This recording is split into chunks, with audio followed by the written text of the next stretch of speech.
दोस्तों, हिंदुस्तान एक ऐसा देश है जिसमें हमेशा किसी न किसी ने राज किया है। कुछ बहुत ही जल्दी अपनी गद्दी से हाथ धो बैठते हैं और कुछ सालों साल तक राज कर पाते हैं और कुछ तो इतने लड़ाइयाँ लड़ते हैं मगर फिर भी उन्हें कुछ नहीं होता और वो हर लड़ाई जीत जाते हैं। ऐसे ही एक शख्स की आज हम बात करने जा रहे हैं जिनका नाम है राणा सांगा। तो चलिए बिना देर किए शुरू करते हैं। तो दोस्तों, आज हम जिस व्यक्ति के बारे में बात करने जा रहे हैं उनका नाम है राणा सांगा। दोस्तों, राणा सांगा का असली नाम राणा सांगा नहीं था, बल्कि उनका असली नाम महाराणा संग्राम सिंह था, जिन्होंने मेवाड़ पर राज किया था और यही वो शख्स थे जिन्होंने मेवाड़ को बहुत ही ऊंचाइयों तक पहुंचाया। ये एक 16वीं सेंचुरी के शासक हैं जिसमें उन्होंने अपनी गद्दी अपने पिता के बाद पाई। इनके पिता का नाम राजा रैमाल था। इनके पिता ने भी अपनी एम्पायर, जिसे राजपूत एम्पायर कहा जाता था, उसे बहुत ऊपर तक पहुंचाया और इनके बेटे राणा सांगा ने भी। 1482 में राणा सांगा का जन्म सिसोदिया में हुआ था और इन्हें बचपन से ही युद्ध करना बहुत ही अच्छा लगता था। ये राणा कुंभा के पोते थे। राणा कुंभा वो भी एक बहुत ही महान और अच्छे शासक थे। जब इन्होंने मेवाड़ के लिए अपने भाइयों से युद्ध किया, इनके भाई पृथ्वीराज चौहान के वजह से इन्होंने अपनी एक आँख खो दी और इन्हें जब मेवाड़ की गद्दी प्राप्त हो गई तब इन्होंने मेवाड़ को बहुत ही ज़्यादा फ़ायदा करवाया। और जैसे ही इन्हें मेवाड़ की गद्दी मिल गई तब इन्होंने सारे राजपूतों को दोबारा एक साथ कर दिया। जहाँ पहले ये सारे राजपूत कुछ कुछ वजहों से आपस में ही लड़ बैठे थे, 300 साल बाद ये वापस एक साथ हो गए। जब भी किसी राजपूत का दूसरे शासक से युद्ध हुआ करता था तो कम से कम सारे राजपूत एक साथ हो जाया करते थे ताकि उस राजपूत को सहायता मिल सके। इसके वजह से सारे राजपूतों को बहुत ही ज़्यादा फ़ायदा भी हुआ करता था। बाबर को तो आप जानते होंगे, जिसने मुग़ल एम्पायर को इंडिया में लाया था। उन्होंने अपनी लिखाओं में लिखा है कि राणा सांगा एक बहुत ही ताकतवर शासक था इंडिया का।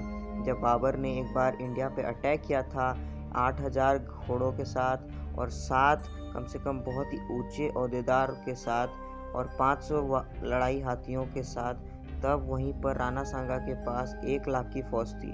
राणा सांगा का कहना था ये उसके लिए बहुत ही ज़्यादा है कि वो बहुत कम फौज में भी बाबर को हरा सकता है। और ऐसा ही हुआ। राणा सांगा ने बाबर को बहुत ही आराम से हरा दिया। मगर कुछ ऐसे भी लोग थे जो राणा सांगा की फ़ौज में जुड़े हुए नहीं थे, जैसे कि जाट्स, गुज्जार्स और थीर्स। इन सब लोगों को राणा सांगा ने अपनी फ़ौज में भरने से मना कर दिया था। जैसे ही राणा सांगा की बाबर के साथ युद्ध खत्म हुई तब उन्होंने नॉर्थ इंडिया पर भी अपना कब्जा बहुत ही अच्छे तरह से जमा लिया था। और ये कहा जाता है कि राणा सांगा ने अपनी 100 लड़ाइयों में अपनी 1 आँख, 1 हाथ और 1 टांग खो दी थी। इसके अलावा भी उन्होंने बहुत सारी अलग अलग तरह की परेशानियों का सामना किया था। जब उन्होंने अपनी अगली युद्ध मालवा के लिए लड़ी थी, जिसे बैटल ऑफ गैरगोन भी कहा जाता है, जो कि 1519 में लड़ा गया था, वहीं उनके सामने कुछ मुस्लिम शासक थे जो कि उस समय वहां राज करते थे और ये युद्ध राजस्थान में हुआ, गैगरोन के पास ही। मगर कुछ समय बाद ही राजपूत आर्मी की जीत हो गई और राणा सांगा का मालवा और चंदेरी फोर्ट पर भी शासन हो गया। उनके लिए ये युद्ध इसलिए आसान हो गया क्योंकि सिहालदी और मेदिनी राय ने उनकी बहुत ही ज़्यादा मदद की, जो कि दोनों ही राजपूत थे।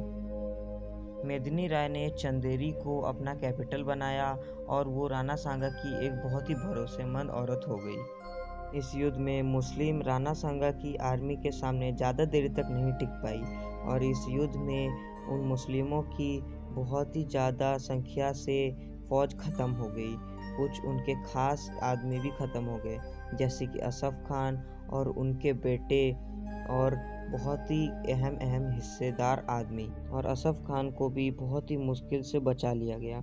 यहाँ तक कि सांगा ने सुल्तान महमूद, जो कि उस समय की ओटोमन एम्पायर के शासक थे, उन्हें भी कैद कर लिया।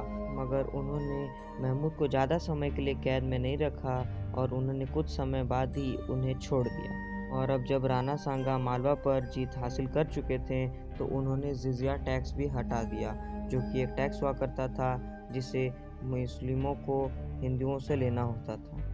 और इसके बाद उन्होंने अपनी अगली लड़ाई बैटल ऑफ इदार में लड़ी, जिसमें उन्होंने मुज़फ़्फ़र शाह के लिए लड़ा। ये लड़ाई वो अपने लिए नहीं लड़ रहे थे, ये लड़ाई वो मुज़फ़्फ़र शाह के लिए लड़ रहे थे, जो कि मुस्लिम रूलर था। राणा सांगा ने अपनी एक बहुत ही बड़ी फ़ौज को मुज़फ़्फ़र शाह के पास भेज दिया ताकि मुज़फ़्फ़र शाह बहुत ही आराम से जीत हासिल कर सके, मगर उनकी आर्मियों ने उन्हें निराश कर दिया। उसके बाद कुछ समय बाद ही राणा सांगा को खुद ही इदार आना पड़ा और उसके बाद मुज़फ़्फ़र शाह की आर्मी को जीत हासिल हो गई। बैटल हारने के बाद मुस्लिम्स भागने लग गए, मगर राणा सांगा की फ़ौज ने उन्हें अहमदनगर, विसनगर और गुजरात, अहमदाबाद हर जगह तलाशने की कोशिश की, मगर वो मुस्लिम्स हाथ से निकल गए और वो बच गए। इब्राहिम लोदी ने जब ये खबर सुनी कि राणा सांगा एक के बाद एक जीत हासिल करते जा रहा है और उसका एक बाद एक जगहों पर शासन हुआ जा रहा है, तब इब्राहिम लोदी ने अपना मन बना लिया कि वो अपनी एक बड़ी सी फ़ौज लेकर मेवाड़ पर हमला करेगा। और 1517 में राणा सांगा और इब्राहिम लोदी की फ़ौज का टक्कर हुआ बैटल ऑफ खटोली में, जो कि खटोली की सीमाओं पर हुआ था। इस बैटल में राणा सांगा ने बहुत ही आसानी से जीत हासिल कर ली, मगर राणा सांगा बहुत ही ज़्यादा घायल भी हो गए थे। इसके अलावा उन्होंने इब्राहिम लोदी के एक बेटे को भी कैद कर लिया था। इब्राहिम लोदी को अपनी हार का बर्दाश्त हुआ नहीं और उसने एक और बार राणा सांगा पर हमला किया। जब राणा सांगा वापस मालवा के लिए निकल रहे थे, उनका सामना इब्राहिम लोदी की फ़ौज के साथ धौलपुर में हुआ और उसमें भी राणा सांगा ने उन मुस्लिमों को हराकर भगा दिया और अब मालवा के जिन जगहों पर लोदी का शासन था वो जगह सारे राणा सांगा की एरिया में आ गए थे। उसके बाद उनकी अगली युद्ध हुई बैटल ऑफ खानवा में 1527 में बाबर के साथ। राणा सांगा बाबर को पसंद नहीं करता था क्योंकि वो भारत से बाहर से आया था, इसीलिए राणा सांगा उसे भारत से बाहर भगाना चाहता था।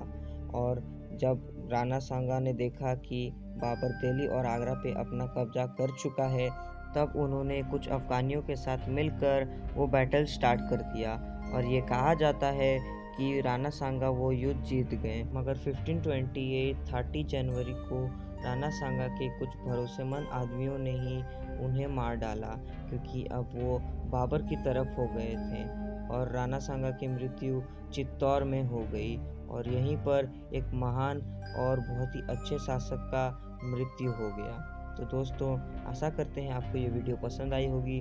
वीडियो पसंद आई तो वीडियो को लाइक कीजिए, चैनल को सब्सक्राइब कीजिए और बेल आइकन भी दबा लीजिए हमारी वीडियोस की नोटिफिकेशन पाने के लिए। हम आपसे मिलते हैं एक नए वीडियो में एक नए टॉपिक के साथ। तब तक के लिए शुक्रिया।